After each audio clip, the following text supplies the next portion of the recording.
Salam kerahiman. Hari ini kita ketemu lagi tanggal 18 Februari. Kita akan baca dari 1017. Dalam nama Bapa dan Putra dan Roh Kudus. Amin. 1017.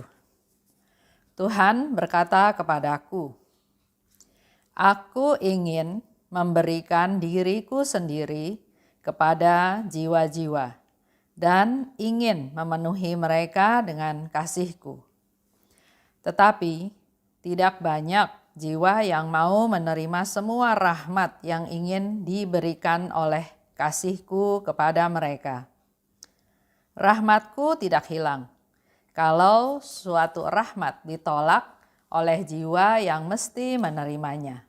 Rahmat itu akan dialihkan kepada jiwa-jiwa yang lain. Ini untuk hari ini. Yesus katakan kepada Suster Faustina dengan jelas ya, aku ingin, apa yang menjadi keinginan Tuhan Yesus? Memberikan diriku sendiri kepada jiwa-jiwa. Ada keinginan dari Yesus untuk memberikan dirinya, memberikan keseluruhannya apa yang dia punya untuk jiwa-jiwa. Dan ingin memenuhi mereka dengan kasih-Ku. Jadi ada dua keinginan di sini ya yang dikatakan oleh Yesus kepada Suster Faustina. Ingin memberikan diriku, dan yang kedua ingin memenuhi mereka dengan kasih-Ku. Ingin mereka itu semua dirangkul, dipenuhi, ditenggelamkan dengan kasih-Nya Tuhan. Itu yang menjadi keinginan Yesus hari ini. Betapa besar kasih-Nya Yesus kepada manusia, kepada jiwa-jiwa, kepada kita semua. Tapi tidak banyak jiwa yang mau menerima semua rahmat.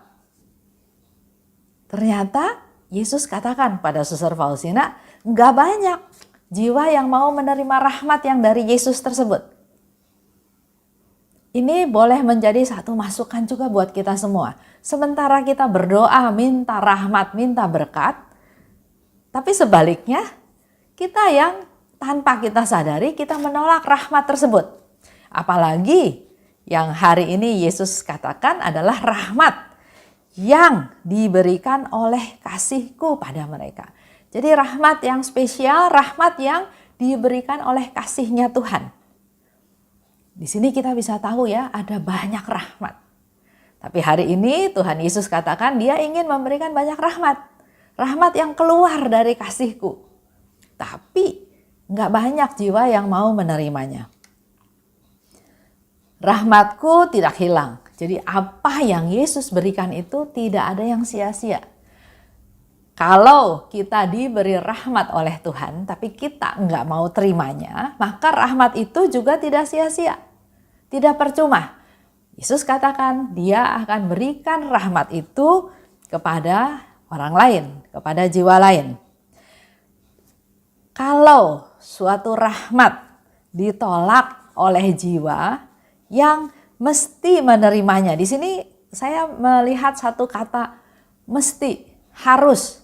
Jadi Yesus katakan bahwa sebetulnya ada rahmat yang keluar dari kasih-Nya Tuhan yang harusnya diterima oleh si jiwa tersebut. Contoh ya, misalnya harusnya diterima oleh saya.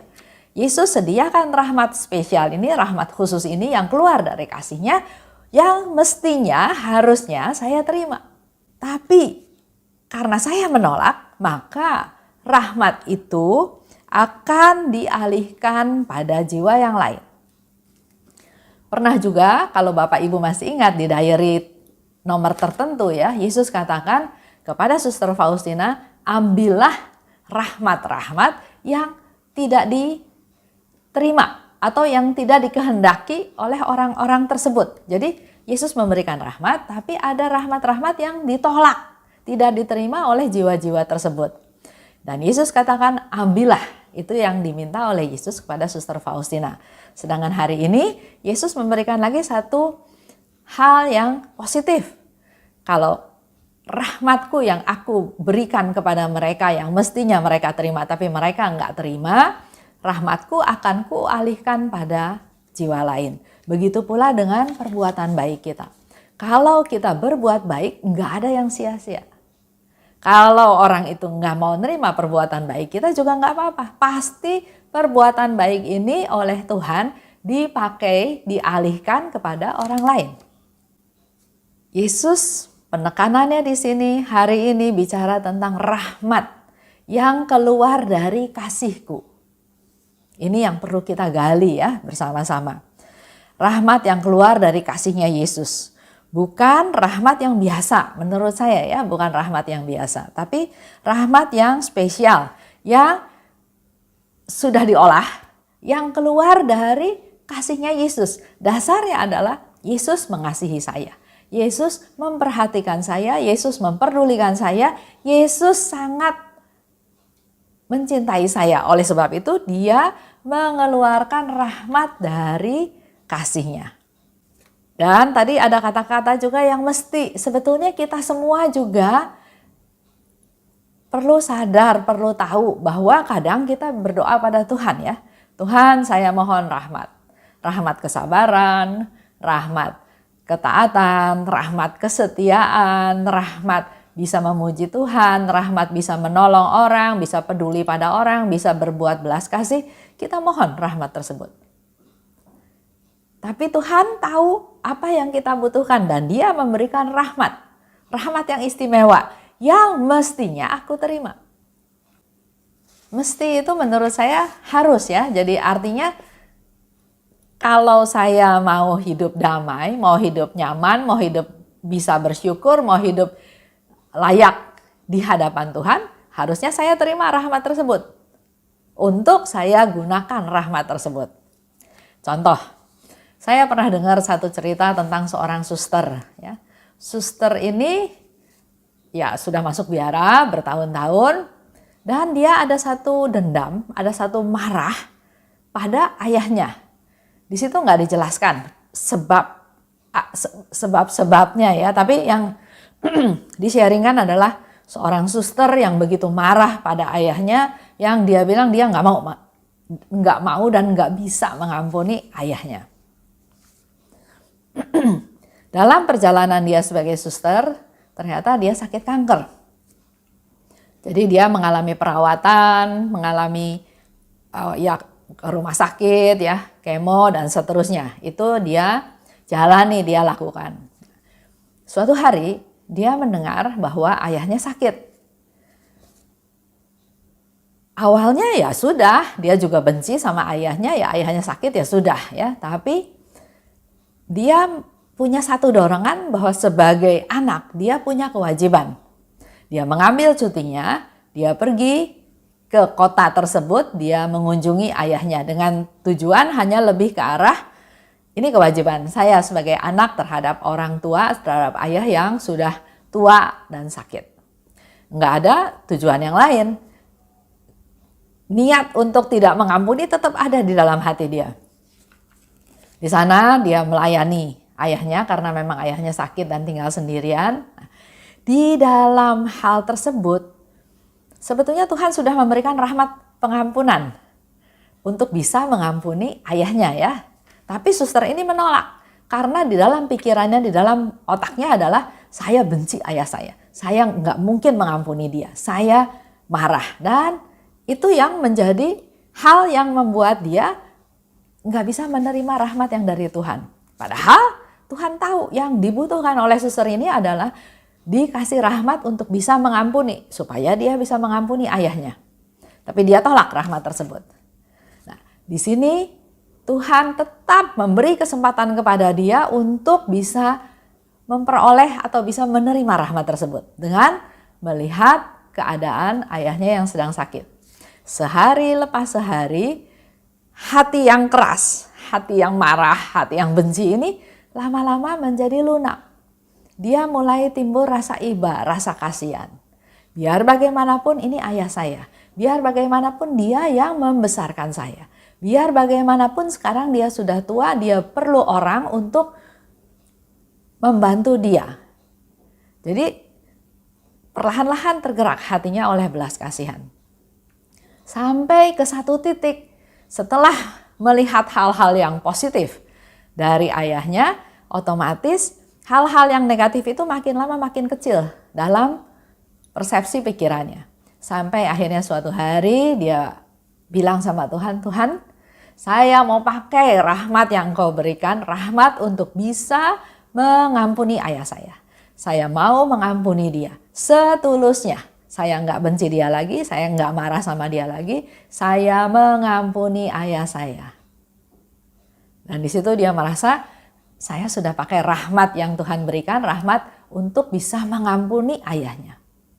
Masa cutinya selesai, dia harus pulang kembali ke biara, dia mengalami lagi kehidupan sehari-hari, dan pada saat dia harus diperiksa rutin tentang penyakit kankernya, ternyata dia sembuh.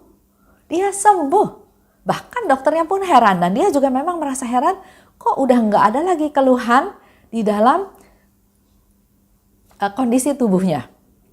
Dan di sana dia bersaksi bahwa dengan memberikan rahmat, dengan memakai rahmat, mengampuni yang Tuhan kasih, dan dia mengampuni ayahnya, ternyata itulah kesembuhan yang Tuhan kasih. Jadi rahmat yang Tuhan kasih ke kita bukan untuk menguntungkan orang lain yang berdosa pada dia, tapi justru sebaliknya untuk menyelamatkan dia.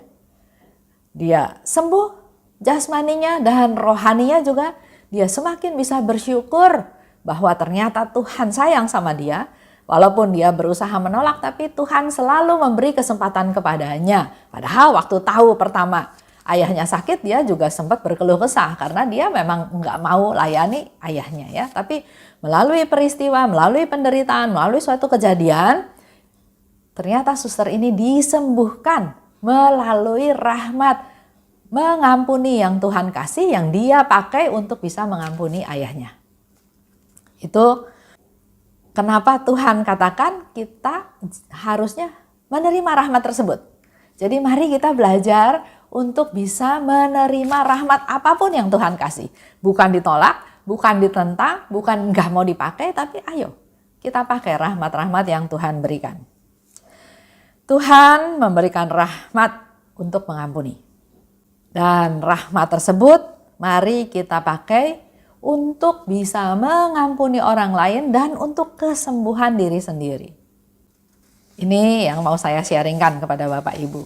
Nah, mari kita sekarang coba melihat keadaan kita masing-masing.